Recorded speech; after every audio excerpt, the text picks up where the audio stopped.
রুগ্ন, দুর্বল, দাঁত নেই, শিং ভাঙ্গা বা শিং ফেটে গেছে, কান বা লেজ কাটা, এমন পশুর কুরবানি করার বিধান কি?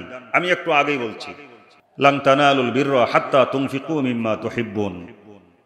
আল্লাহ বলেন, তোমার কাছে সবচাইতে যেই জিনিসটা ভালো লাগে ওই জিনিসটা তুমি আল্লাহর রাস্তায় দান করো। যেরকম সুবহানাল্লাহ। তাহলে অপ্রিয় জিনিস যেটা আমার কাছে অপ্রিয় হবে, এইটা আল্লাহর রাস্তায় দান করা যাবে না।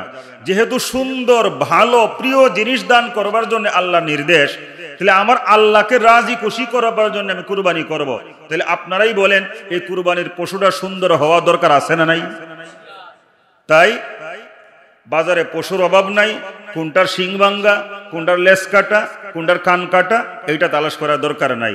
তবে হ্যাঁ, যেইগুলার একেবারেই শিং ভাঙ্গা, একেবারেই কান কাটা, একেবারেই লেজ কাটা, এইগুলা দিয়ে কুরবানি হবে না।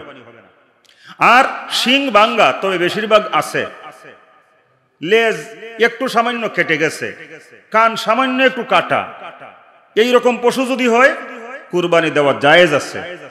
কিন্তু আল্লাহ তো বলছে, তুমি আমার রাস্তায় সুন্দর একটা পশু কুরবানি করো খুলুসিয়াতের সাথে। আমি ওই লেজ কাটা, কান কাটা, দাঁত নাই, শিং নাই, এর দিকে যাব কেন? আমরা আল্লাহর জন্য সুন্দর একটা পশু কুরবানি দেব ইনশাআল্লাহ। রাজি আছেন তো? প্রয়োজনে 10,000 টাকা বেশি লাগবে, বা একটা ছাগল কিনতে গেলে ছাগলের মধ্যে হয়তো বা 2-3 হাজার টাকা বেশি লাগবে, এতটুকুই তো।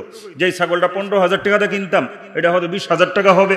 যেই গরুটা কিনতাম আমি 1 লাখ টাকা দিয়া, এইটা হয়তো বা 1,20,000 টাকা হবে, একটা ফ্রেশ।